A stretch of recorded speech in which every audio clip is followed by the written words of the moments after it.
You are the master of your fate. Let's begin. If you've ever stared at the ceiling before getting out of bed, wondering why you're so tired when you haven't even moved yet, if you've ever looked at your paycheck and felt emptier than your bank account, if you've ever whispered, "There's got to be more than this," that wasn't frustration talking. That was purpose trying to speak up. Let me say something to you directly, plainly, and without hesitation. You were not born for a job. You were born for a calling. A job pays the bills. A calling builds the soul. And until you understand the difference, your heart will always feel slightly out of sync, like a great symphony playing with one instrument missing. Now, don't get me wrong. There's honor in hard work. There's dignity in effort. But if you believe your life's meaning ends at a time clock and a task list, you're mistaking the menu for the meal. God didn't create you to survive Monday through Friday, just to barely come alive on Saturday. He created you to serve, to build, to love, to lead. Purpose is not assigned by employers. It's revealed by God. See, a job is something you get hired to do. A calling is something you were born to carry out. A job might come from your resume, but a calling comes from your Creator. And here's the truth.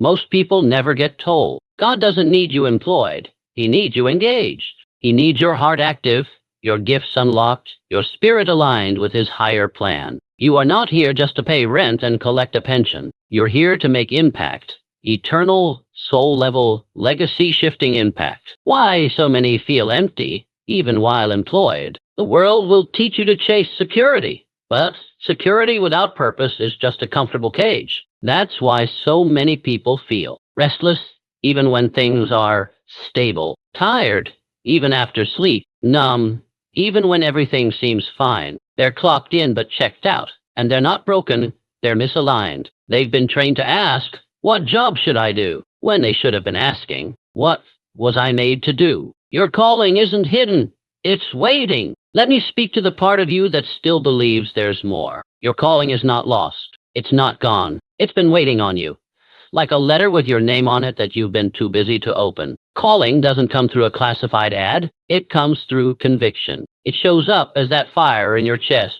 when you talk about a topic, that deep peace you feel when helping someone, even when you're exhausted, that nagging feeling when you're doing the right thing by society's standards but feel deeply wrong inside. That's God's voice. That's divine alignment knocking on your door. And I'm telling you right now, it's time to answer. Work that serves isn't less. It's more. Some people hear the word calling and think it only applies to preachers, poets, or missionaries. Wrong. A calling can be in carpentry or counseling. You can be called to clean, code, coach, cook, or create. The form doesn't matter. The function does. What makes it a calling isn't what it looks like. It's who it serves. If your work lifts others, brings order to chaos, light to dark, healing to hurt, then you are walking in purpose. And it doesn't matter if there's a job title for it or not, because God doesn't hand out titles. He hands out assignments. Let me ask you a question only you can answer. When was the last time you felt proud of the way you spent your time? Not just productive, not just paid, proud. Did your actions today reflect the kind of person you believe God created you to be? Did they bring life to your family, to your clients, to your community? If not, that's not a cause for shame. It's a wake-up call. Because here's the truth. You are not designed to live paycheck to paycheck emotionally, spiritually, or financially. You were designed to create overflow for others and for yourself. But you cannot walk in abundance if you're living under the identity of employee only. Calling isn't comfortable, but it's worth it. Let me tell you what nobody else will. Your calling will stretch you. It'll make you uncomfortable. It'll require you to let go of certainty and walk by faith. But listen closely. Comfort is the enemy of growth. And nowhere in Scripture does God promise a comfortable life.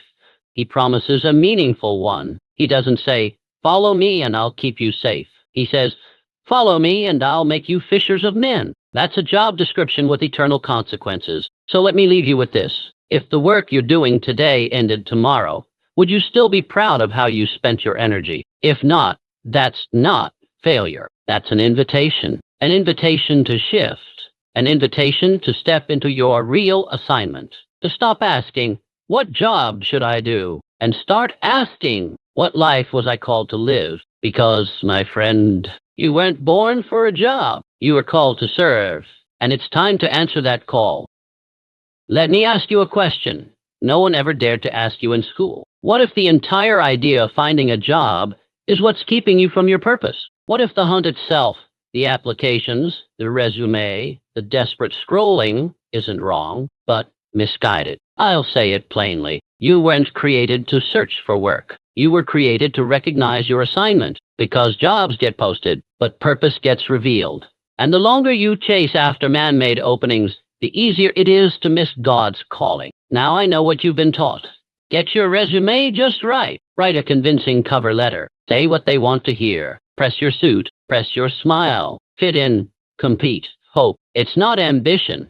It's survival with a smile on. And after a while, you don't even know who you are anymore. You become a version of yourself trained to be chosen instead of being the person you were created to be. That's the danger. When you hunt for jobs long enough, you forget that you were actually born to build something greater than a title. Society will tell you this story over and over again. Land the job. Keep your head down. Make it to Friday. Retire someday. And finally, breathe. But I'm here to tell you, that's not God's plan. That's a loop designed to keep you manageable, comfortable, replaceable. Let me ask you, if the job you're chasing got offered to you tomorrow, would it make you feel alive? Would it stretch your soul? Would it align with your gifts? Would it allow you to serve people the way God intended? Or would it simply stop the panic for a while? Too many of us settle for relief when God is offering release. You don't find divine assignments in LinkedIn posts. You don't discover them by checking boxes. They don't get emailed to your inbox. They arrive in the form of burden plus boldness. That feeling in your gut when you see a problem and know you were meant to fix it. That strange mixture of fear and certainty when an idea keeps you up at night. That peace that settles in your spirit when you're doing something that seems small to the world but feels massive to your soul. That's not chance. That's alignment. That's your creator saying, this is where I need you. This is what I made you for. Assignments feel different than jobs. Let me give it to you straight. A job expects performance, pays a wage, measures hours, offers routine, can be taken away. A divine assignment requires presence, produces impact, measures obedience, demands purpose, was written into your DNA. You can lose a job. You can get rejected, laid off, overlooked, but you cannot be fired from your calling because God doesn't need a job board to use you. He just needs your yes. When you stop chasing jobs and start living your assignment, you stop being anxious about rejection. You stop measuring your value by your paycheck. You stop wondering if you're falling behind. And instead, you wake up with direction. You move with conviction. You serve with fire. Suddenly, life isn't about, what if they don't hire me? It becomes, what if I don't show up for what I was created to do? That's real pressure, but it's also real freedom. Walking in your assignment will confuse people. They'll ask, what do you do again? Wait, you walked away from that job? You're doing this instead? Because your assignment won't always come with a title they recognize. It might start in your living room. It might look like a side hustle, a ministry, a mentorship, a message, a mission, but it will feel right in your bones. Don't expect the world to understand something it didn't assign to you. When God calls you, the world won't always clap, but heaven will move. But Hill, what about money? I hear you. Here's the secret. When God gives the assignment, He funds the mission. He provides the relationships. He unlocks the doors. He gives you the strength, the wisdom, the energy when you need it. He doesn't show you the whole staircase, but He gives you the next step. And when you take it, watch how fast things start aligning. Not because you got the job, but because you finally stepped into the work that matters. The job hunt isn't wrong. It just shouldn't be your only hunt. Hunt for clarity. Hunt for alignment. Hunt for the people you're called to serve. Hunt for the places where your gifts solve real pain. The world needs less job hunters and more purpose chasers, because the truth is simple. You don't need to be hired to be used. You don't need a job title to be impactful. You just need to stop running toward the next paycheck and start walking in your divine assignment, because that's where the peace is. That's where the power is. And that's where God's waiting for you. My friend, I know that feeling, that aching, gnawing sensation like something is off. You've done what they told you to do. You've got the job, the degree, the bills are paid, and yet there's a weight in your chest, a fog in your mind, a pressure in your soul. You wonder, is this it? You look around and think, why do I feel so stuck? But let me tell you something that might surprise you. You're not stuck. You're being stirred. And that stirring you feel, that's not failure. That's not confusion. That's God shaking the ground beneath your comfort to wake up your calling. You're not going backward. You're being prepared. When you cook a meal, the pot has to boil before it transforms. When metal is shaped, it has to face fire before it holds strength. And when purpose is activated, the soul must be unsettled before it becomes unshakable. Let's stop calling it stuck. You are in transition, and transitions are never silent.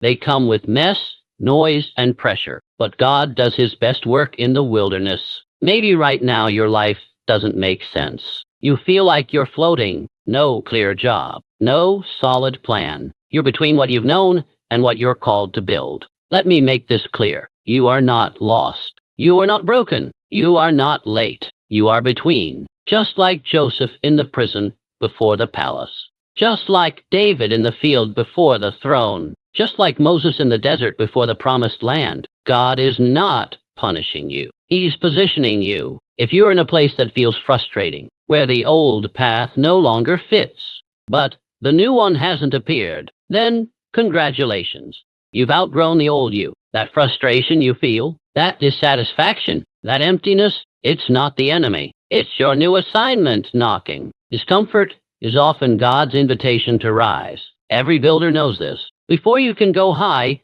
you must first go deep. Before the skyscraper rises, the foundation is dug. Before your name is known, your character is tested. Before your platform is seen, your faith must be secured. So if you feel underground right now, if you feel buried, just remember, a seed don't die when they're buried. They grow. You're not stuck.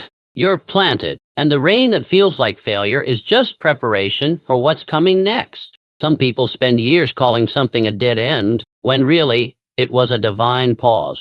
Some people say they're trapped, but they're just in the hallway between one assignment and the next. Mislabeling your season leads to mismanaging your spirit. You begin to pray for escape instead of growth.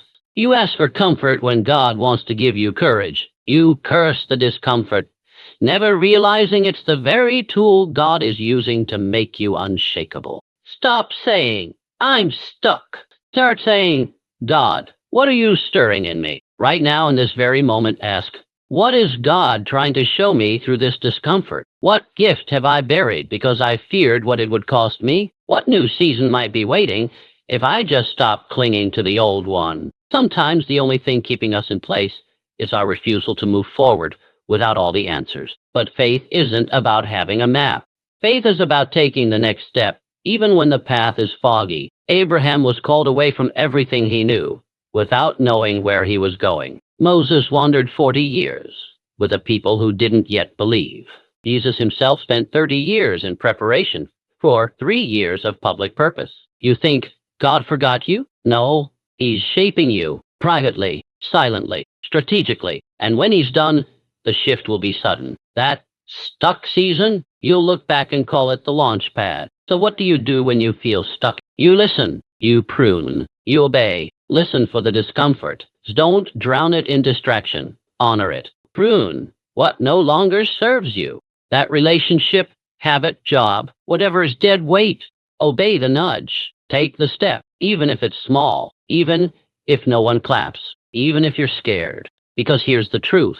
Obedience always precedes overflow. You're not stuck. You're being stirred by a God who never makes mistakes, by a creator who knows your assignment better than you know your resume. The world will try to tell you this season means you've failed, that you've plateaued, that you've missed your shot. But God says, I'm still writing. This chapter just needs silence before the breakthrough. Don't confuse delay with denial. Don't confuse quiet with absence. Your next chapter requires a stronger version of you. So God is shaping that version now in the place that feels like stuck, but is really the starting point for something unstoppable. Hold on. Keep showing up. Let him finish what he started. You're not stuck, you're being stirred, and what's coming next is worth the wait. Let me tell you something that'll change the way you look at your daily life forever. Work is not just labor. Work is worship. Yes, I said worship. Not just what you do in a church on Sunday. Not just what happens with choirs, pulpits, and sermons. I mean what you do with your hands, with your mind, with your hours, with your energy. When you understand this, your 9 to 5 becomes a holy ground. Your to-do list becomes a hymn. And your workplace, no matter how ordinary, becomes an altar where you meet God every single day. From a young age, you were taught to see work like this: a grind, a paycheck, a means to survive. We grow up hearing phrases like, just get through the day, thank God it's Friday, it pays the bills. But when you reduce your work to nothing more than a burden, you rob yourself of the spiritual power buried in the ordinary. Listen closely. You don't need to be a pastor to be a minister. If your hands build, heal, fix, teach, or lift, and if you do it with love, honor, and integrity, then you, my friend, are preaching a message louder than any sermon. Whatever you do, work at it with all your heart as working for the Lord, not for man. Colossians 3:23. This verse is not poetic fluff. It's a strategy for transformation. It says, whatever you do, not just the glamorous stuff, work with all your heart. Not halfway, not reluctantly. Do it as if you're doing it for God Himself. If Jesus Himself were your supervisor, would your attitude change? Would you show up different? Well, guess what? He is watching, and He sees the heart behind every task. You want to know how to change your life? Change how you show up for the work already in front of you. The way you write that email, the way you speak to the customer, the way you sweep the floor, serve the food, fix the machine, lead the meeting. When you do it with intention, with care, with love, that's worship. That's what separates the average from the extraordinary. That's what unlocks supernatural promotion. Because excellence honors the one who gave you the gift. Too many people wake up trying to get through the day. But here's what I say. Don't get through it, pour into it. Because you're not just paid in dollars. You're paid in dignity, development, and divine reward. And that reward shows up in opportunities you didn't apply for, favor you didn't expect, peace that money can't buy. That's what happens when you work like it's for something bigger than your boss. You might say, but Hill, my job is boring. It's not important. It's not meaningful. Let me stop you right there. Every task becomes holy when it's done in the right spirit. Let me give it to you straight. Jesus washed feet before He performed miracles. David tended sheep before he fought Goliath. Joseph managed a prison before he ruled a nation. God never said the work would be flashy, but He did say, be faithful with little, and I will trust you with more. Luke 16:10. I don't care where you work, office, restaurant, school, factory, warehouse, hospital, or home. If you walk into that place with a heart that says, God, let my work honor you today, then every hour becomes a form of praise. And don't think for 1 second that God misses the details. He sees the extra effort. He sees when you choose kindness over complaining. He sees when you choose patience over panic. You're not invisible. You're invaluable. Let me give you a simple process. Start the day with dedication. Before anything else, say, God, I offer this work to you. Let me do it with excellence, joy, and love. Honor people in the process. Every coworker, client, or stranger you deal with, treat them with grace. You never know who needs it most today. Give your best, not just enough. The world does good enough. You do God-honoring. Finish with gratitude. At the end of the day, pause and thank God for the opportunity to work, grow, and serve. Even if it wasn't perfect, but you're one whole person. If you invite God into your work, your entire life transforms. That's how you shift from burnout to blessing. You stop dragging your feet through the week and start walking in purpose. You stop grinding just for income and start showing up with impact, because now it's not about the paycheck. It's about the purpose in your performance. So here's the truth I came to remind you of. Your work matters. Your attitude matters. Your effort matters. Your excellence matters. Not just to your employer, not just to your customers, but to your Creator. Whether you build businesses or bake bread, write code, or clean windows, If you do it with a spirit of excellence, humility, and love, then you are preaching a gospel that no microphone could ever carry. You are living out your faith in real time. And the world needs that now more than ever. So, the next time you step into your workplace, don't just show up for a shift, because when you work like it's worship, heaven takes notice and miracles start moving. Let me speak straight to the heart today, because someone out there needs this word. If you feel fear right now, if you're trembling at the edge of a big decision, if the idea of stepping into your calling makes your stomach twist, let me tell you something most people don't realize. Fear is not a sign that you're far from your destiny. In fact, when fear shows up, it often means you're dangerously close to breakthrough. Fear tries to convince you that you're in danger, that you're not ready, that you'll fail, that the calling on your life is too big for you. But here's what I've learned and what I've seen, proven time and time again. Fear shows up the loudest right before a major shift, when you feel it in your chest, when your mind races with what ifs, when everything in you wants to run back to comfort. That's not the voice of reason. That's the voice of resistance, because you're stepping into something that matters. Let's talk about Peter. He sees Jesus walking on water in the middle of a storm, waves crashing, wind howling, everyone afraid. And Peter does what no one else dared to do. He says, "Lord, if it's really you, tell me to come." And Jesus says, "Come." Peter steps out of the boat. Let me say that again. He stepped out of the boat, out of comfort, out of logic, out of safety, into the supernatural. He didn't wait for calm seas. He didn't wait for the wind to die down. He moved in the middle of the chaos. And for a moment, he did the impossible. So many people think they have to get rid of fear before they act. They wait until they feel ready. They wait until everything makes sense. They wait until the fear disappears. But listen to me now. You don't wait for courage. You create it.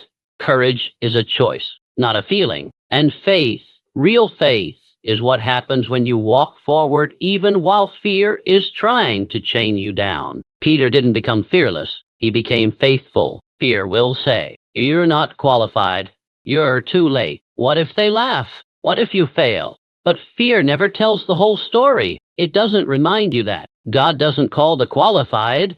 He qualifies the called. It's never too late with divine timing. Most people are too worried about themselves to mock you. Even failure is progress when you're walking in purpose. Fear shrinks when your faith speaks louder. Why does fear rise when purpose is near? Because your calling threatens everything small about you. Because when you answer it, the enemy loses his grip. Because you were designed for impact. And fear is the smoke that tries to hide the fire. That dream you keep delaying. It's the one that brings freedom. That leap you're avoiding. It's the one that launches your legacy. Fear is your compass. Follow it with faith. You don't build strength without resistance. You don't grow without pressure. And you don't learn to walk on water by staying in the boat. So let's train the muscle. Every time fear shows up, pause. Don't flee. Ask, what opportunity is this fear guarding? Act anyway, even if it's small, even if your voice shakes. The more you walk through fear, the quieter it gets. The more you act in faith, the louder your confidence becomes. And if you fall, remember this. Peter did start sinking. Yes, he doubted. Yes, he panicked. But Jesus didn't let him drown.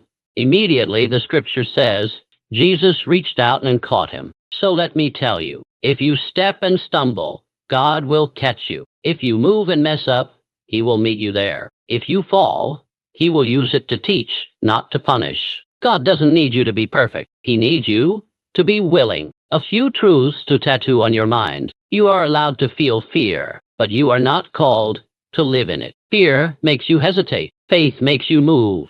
Fear tells you what's comfortable. Faith shows you what's possible. Fear screams limitations. Faith whispers legacy. Choose which voice you'll follow. Speak this out loud right now. I am not afraid of my calling. I was made for this moment. I will not let fear hold the pen. God is the author of my story, and by faith, I will finish what He started. You're standing on the edge right now, and you have two choices. Step back into safety. Step forward into destiny. One of those choices will leave you wondering. The other will change everything. So if you feel fear, let me say what I came here to say. That means you're close. So don't stop now. Don't slow down. Don't shrink. Let faith rise. Let fear lose its grip. Step out of the boat. Step into the storm and watch God calm the waters under your feet. Because when fear means you're close, faith means you'll finish. Let me ask you something, friend. What's printed on your business card? What's in your email signature? What do people call you? Manager, engineer, freelancer, CEO, assistant. Those are titles, but none of them define your value. Let me tell you plainly, titles are for office doors. Calling is for eternity. And far too many people spend their entire lives chasing the wrong thing. A title can be lost overnight. The company folds. You get laid off. Someone else gets promoted. Does that mean your worth has changed? Does that mean your purpose has expired? Of course not. A title is what the world gives you. A calling is what God whispered into your soul before you were born. A title fits on a name tag. Your calling fills up a lifetime. Which one are you building your identity around? The world says, climb the ladder, get the promotion, earn the respect, make sure they know who you are. But here's what I've seen. When you chase titles, you lose sight of purpose. You start making decisions based on status, not service. You measure success by applause, not impact. You forget why you started in the first place. Before you know it, you're performing for approval instead of living from conviction. Let me tell you plainly, no title is worth your soul. Let's look at scripture. David was a shepherd long before he was a king. Ruth was a foreign widow before she was in the lineage of Christ. Jesus himself, the Savior of the world, spent most of his life without a formal title, working as a carpenter. Did that make their calling less powerful? Absolutely not.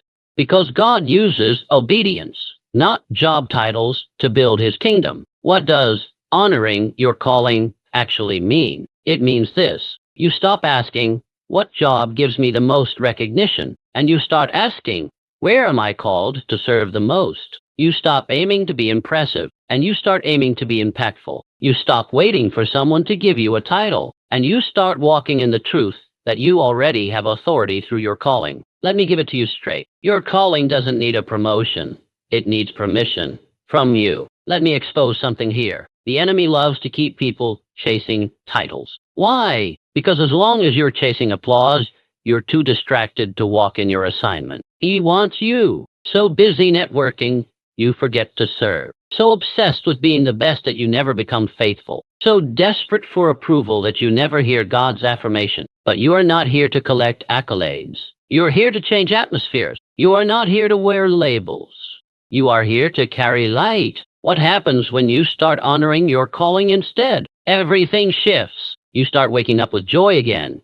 Because you're no longer pretending to be someone you're not. You stop fearing failure. Because you're rooted in something deeper than performance.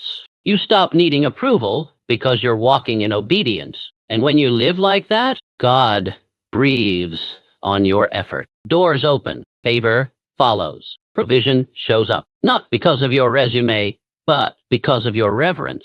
But what if I don't know my calling? Then let me tell you how to find it. 1. Pay attention to your passion. What makes you come alive? What injustice breaks your heart? What solution do you feel born to bring?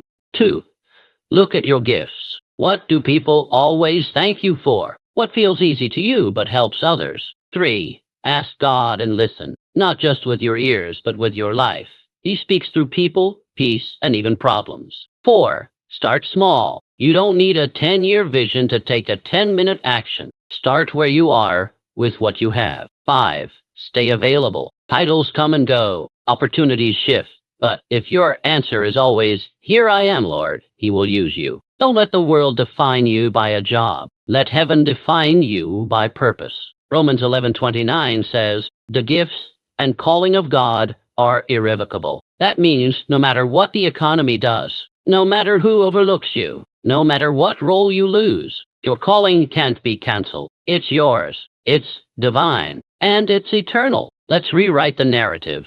Instead of saying, "I'm just say, "I've been placed here on purpose." Instead of saying, "Once I get the title," say, "I already have the calling." Instead of saying, "I don't know if I'm qualified," say, "If God called me, I'm equipped." Friend, You weren't made to chase after job titles. You were made to chase God's purpose for your life. The world rewards hustle. Heaven rewards honor. So stop performing for praise and start living from purpose. When you honor your calling, the job may change. The platform may shift.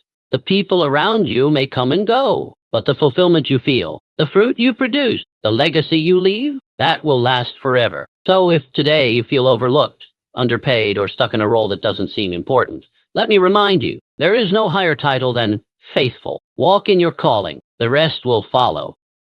Let me speak plainly. You are not here by accident. You were not dropped into this world randomly. You are not a placeholder, a spare part, or just another person trying to figure it out. No, friend, you are a divine solution. You are God's answer to someone's need.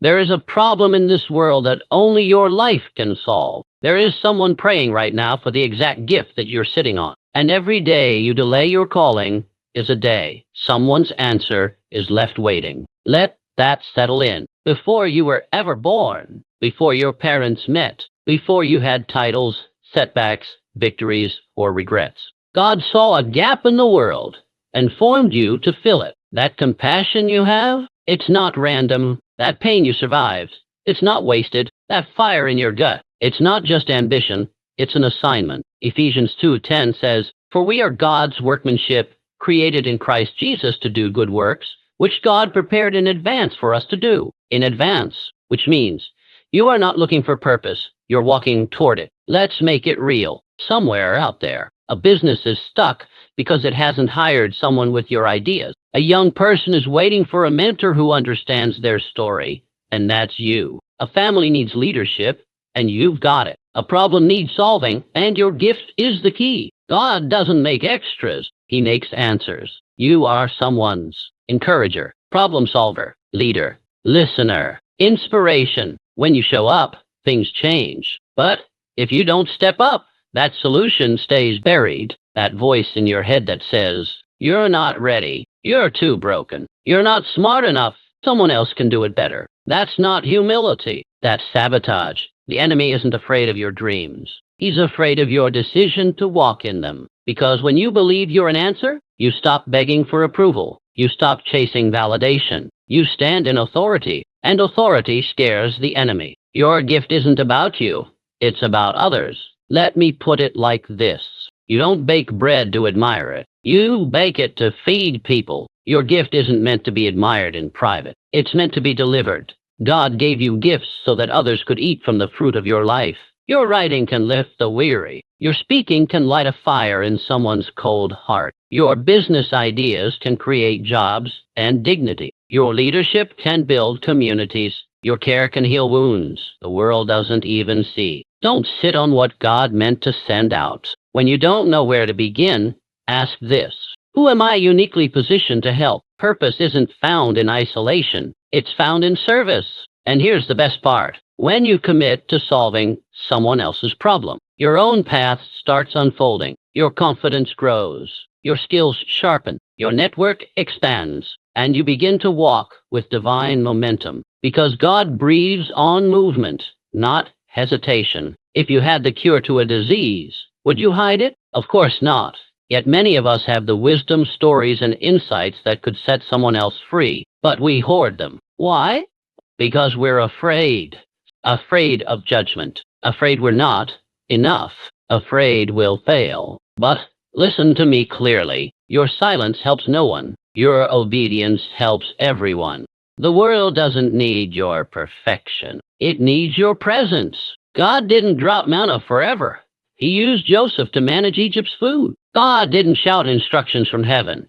He used Moses to lead people. God didn't send angels to preach. He used Paul, Peter, and you and me. He still does. God answers prayers through people, and someone's prayer has your name written on it. Let me challenge you. Every time you second-guess your gift, every time you procrastinate, every time you shrink back instead of showing up, you delay a breakthrough for someone else. That's not guilt. That's responsibility. Your calling is connected to a cause, and you don't get to opt out because it's uncomfortable. Courage is what you owe the world. You are not just a person. You are not still figuring it out. You are not just doing what you can. You are a carrier of answers, a vessel of hope, a distributor of solutions, a deliverer of encouragement, a builder of futures. You are God's answer to someone's problem. So don't hide. Don't wait. Don't talk yourself out of it. Stand tall. Speak boldly. Move in purpose. Because every day you walk in your calling, someone else walks into their healing, their clarity, their dream. That's the power of obedience. You show up, they wake up, and together, heaven touches earth.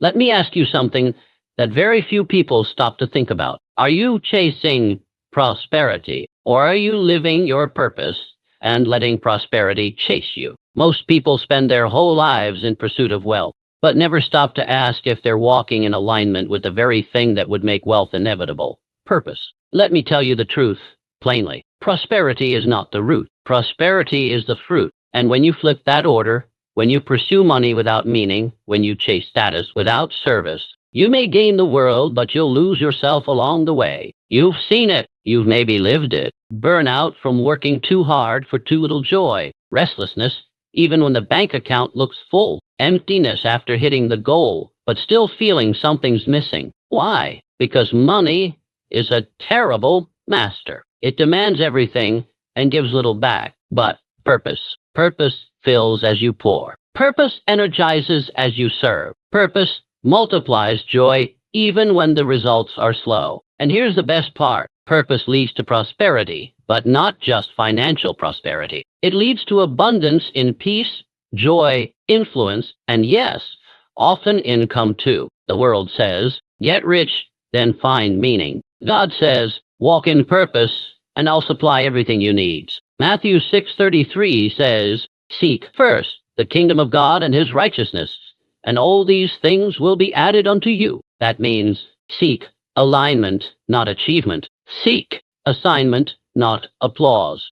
Seek purpose, and provision follows.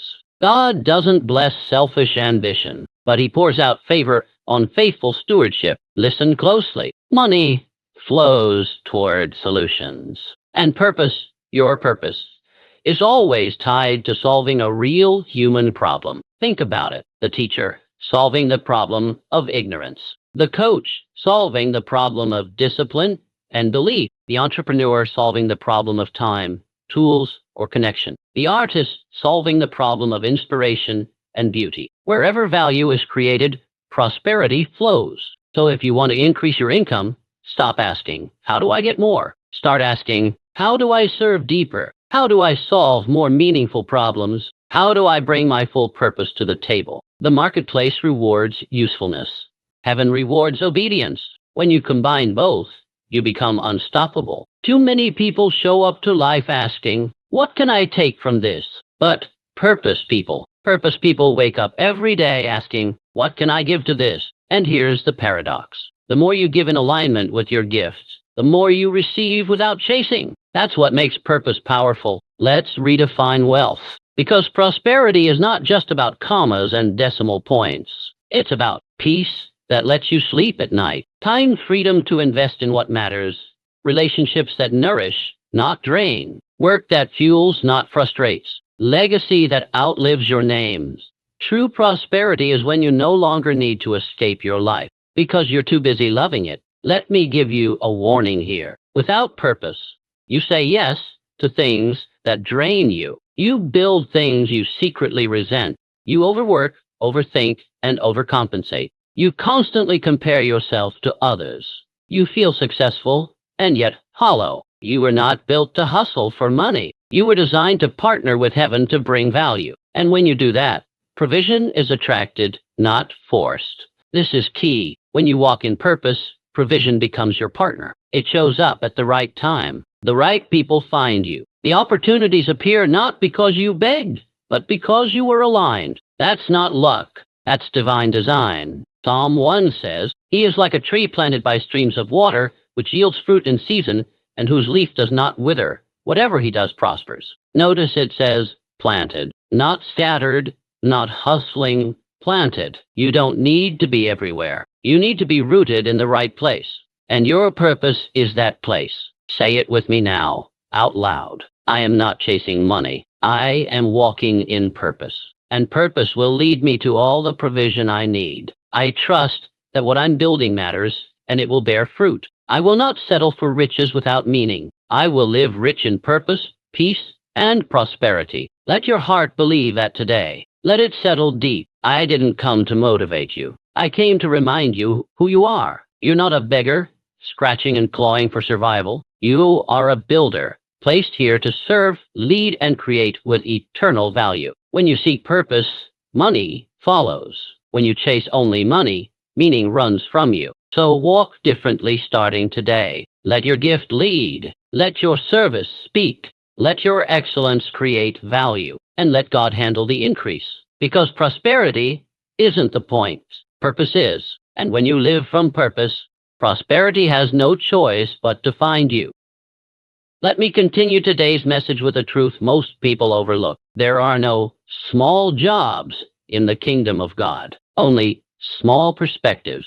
Every task, no matter how routine, overlooked, or mundane, has the potential to become sacred when it's done with excellence, intention, and love. I want you to hear this deep in your soul. What the world calls ordinary, heaven calls obedience, and obedience always moves mountains. You may feel like what you're doing doesn't matter. You may think, I'm just cleaning this space, just answering phones, just managing emails. But what if I told you that the greatness you're praying for is hidden inside the way you handle what feels insignificant? You're not waiting for a real opportunity. You're being tested with what's already in front of you. Luke 16:10 says, He who is faithful with little will be faithful with much. Before you manage a business, God will watch how you manage a broom. Before He trusts you with leading others, He'll watch how you serve when no one's looking. Promotion comes to the one who honors the process. Let me paint a picture for you. There's a janitor in a school building arriving before sunrise. He's not applauded. He's not on the brochure. No one notices, but he cleans every floor like it matters. He greets students with a smile. He speaks kindness into the lives of those who pass by. And while others walk by, God leans in. Why? Because while the world celebrates platform, heaven honors posture. It's not about being seen. It's about being faithful. You don't need to be a pastor to do sacred work. You don't need to preach to have impact. You don't need a microphone to carry a message. Holiness isn't in the task. It's in the heart that performs it. Whether you flip burgers, build homes, care for children, write code, or sweep floors, you carry divine significance into every environment. When you do it with integrity, when you do it with love, when you do it unto God, you turn ordinary labor into eternal legacy. Colossians 3:23 says, Whatever you do, do it heartily, as unto the Lord, and not for men. Let that sink in. Not just the big things, not just the glamorous things. Whatever you do, when you fold laundry with gratitude, it's holy. When you send that email with excellence, it's holy. When you show up on time, give your best smile at a stranger. You are releasing kingdom influence in places others call common. This is what most people miss. Your work is not just productivity. Your work is your offering. Let me say something hard but true. If you're too good for the small things, you're not ready for the big things. And if you keep looking for a better opportunity instead of being faithful in your current one, you're training your heart to chase validation, not purpose. Purpose is proven in silence. Faithfulness is forged in obscurity. Character is built in the mundane. That coffee shop shift you resent, it's preparing your leadership. That long commute, it's refining your patience. That quiet season, it's strengthening your trust. When Samuel went to anoint the next king of Israel, he didn't find David in the palace. He found him in the fields, tending sheep, forgotten by his own family, doing what seemed small. But God saw how David treated sheep, how he protected them, fought for them, stayed faithful. And God said, if he can lead sheep well, he can lead people. David's throne was hidden inside a field, and yours might be too. Too many people think, I'll show up with excellence when it really counts. I'll give my best when I'm finally doing what I love. I'll care when I finally get paid what I deserve. But purpose people don't wait to care. They bring purpose to everything. They elevate every space they enter. They turn the mundane into ministry. They transform workplaces into places of worship. Why? Because they're not working for men. They're working for God. You think no one sees. Heaven sees. You think it doesn't matter. It's building muscle. You think your current role is beneath you. It's beneath the future you if you ignore it. But it's building the future you when you honor it. What looks like a detour is often the direct route to destiny if you walk it with excellence. Say it with me now. There is no such thing as a small task in the hands of a big God. Everything I do matters. When I do it with love, with faith, and with honor, I will show up in the ordinary like it's holy, because it is. My faithfulness in this moment is preparing me for the next. I am trusted, even in obscurity. I am seen, even in silence. And I am growing, even when no one claps. Say it with me now. I want to leave you with this. There's glory in the grind. There is purpose in the process. There is holiness in your hands. So sweep the floor with reverence. Answer the phone with excellence. Finish the report like it's going to heaven's inbox, because it just might be. You are not wasting time. You are building eternity through small acts of faith. Every task you touch carries your fingerprint. Let it also carry your faith, because every task is holy, even the ones that feel small. Let me speak directly to your soul now. There comes a moment in every person's life when the voice inside them gets louder than the noise outside them. And when that moment comes, you are faced with a decision. Will I live for a paycheck, or will I live for a legacy? Because let me tell you the truth, paychecks and legacies echo. Now hear me.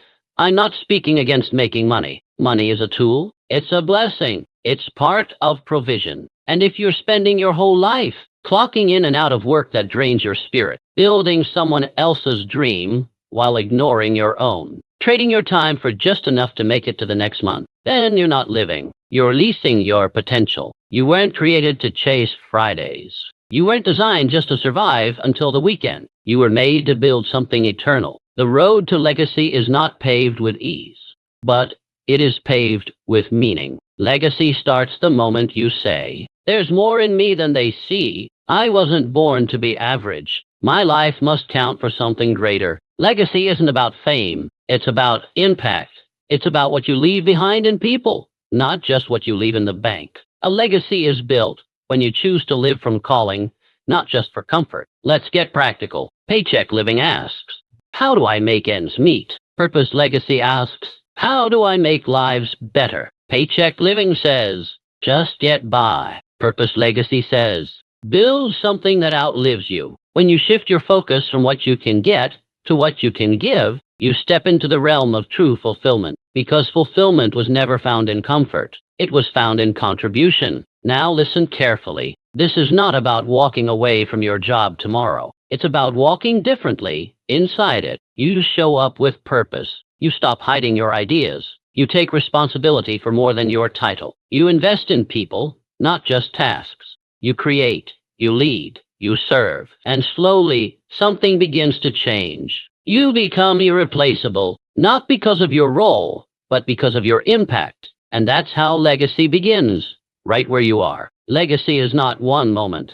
It's 1,000 micro decisions stacked over time. Staying late to serve someone in need. Saying yes to the hard thing that grows you. Starting the project no one asked for. Creating something that solves a problem. Mentoring the person behind you. Every one of those choices carves your name into someone's memory. Not for what you had, but for who you were. Abraham was promised descendants more numerous than the stars. David was promised a throne that would never end. Jesus built a movement that continues 2,000 years later. Why? Because they lived beyond their moment. They obeyed not for applause, but for generations. And you can too. Psalm 112:6 says, surely the righteous will never be shaken.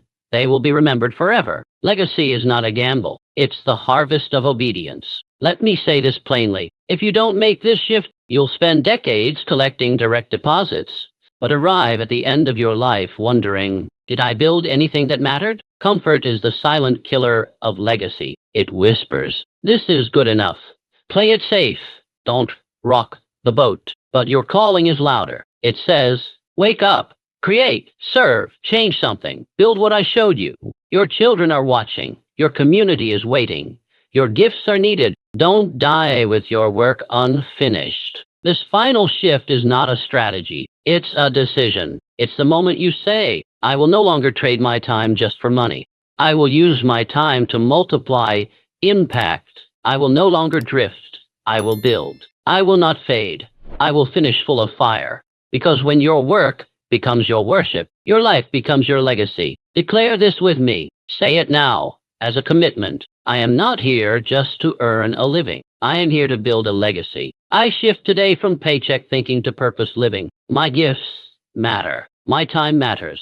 My voice matters. I choose contribution over comfort. I choose to be remembered, not for what I earned, but for what I gave, who I served, and what I built. Friend, this is your moment. This is the invitation. This is the final shift from existing to impacting, from drifting to building, from working for money to living for meaning. It's time to stop playing small. Stop settling for a life that just pays the bills. You were made for legacy, so go build it. One word, one task, one act of obedience at a time. And one day, not far from now, someone will speak your name with tears of gratitude in their eyes and say, because they lived with purpose, I found mine. That's not a paycheck. That's eternal return. And it starts now. Remember, your success begins the moment you decide to act.